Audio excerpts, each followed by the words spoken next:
Manila. Wow, there's so many of you here tonight. Oh my God. Thank you. It's so special to be back. I haven't been here for like 6 years. So to see so many of you, is there a towel? Is there a towel there? Okay. I'm sweating so bad. I should. Okay. So I've been here. I think this might be my 8th time in the Philippines, but it's been 6 years. So I've had such a great time so far being back here. I got my halo-halo. I had my mangoes. Had my sinigang. What else? My pancit already. So I've had all the goods y'all have. So it's so great to be back. I was a little nervous coming back because, like I said, it's been 6 years and so much has happened since then. And I mean, we had a pandemic with, and we didn't know what was going to happen then. And then I came out. And,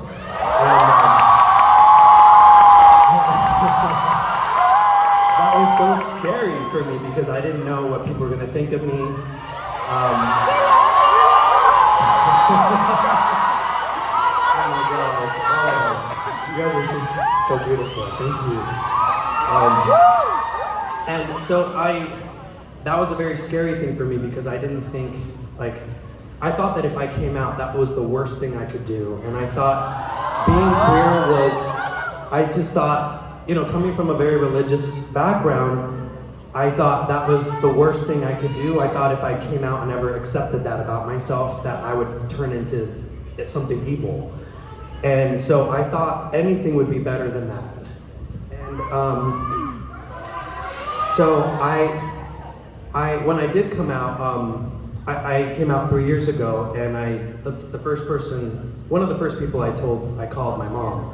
And I said, hey mom, just so you know, I'm gonna start dating guys. And she said, honey, I love you, but I love God more, and I can't accept this about you. God's plan for you is to marry a woman and have a family, and that's his plan for happiness for you. And I was like, you know what, Mom, I get it, because I believed that up until a week ago. And I had tried to get married a few times, and I realized that wasn't fair to the other person, because I was loving them and doing my best to show them I was there for them and willing to make a relationship work, but something felt like I had all this hatred and anger building up inside of me.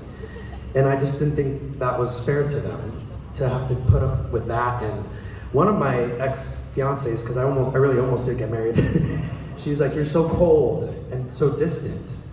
And she's like, I'm used to feeling loved. And I realized later, I'm like, you know what? People deserve to feel wanted and desired. And if I can't offer that to them, she deserves to have that from someone who really can give that to her.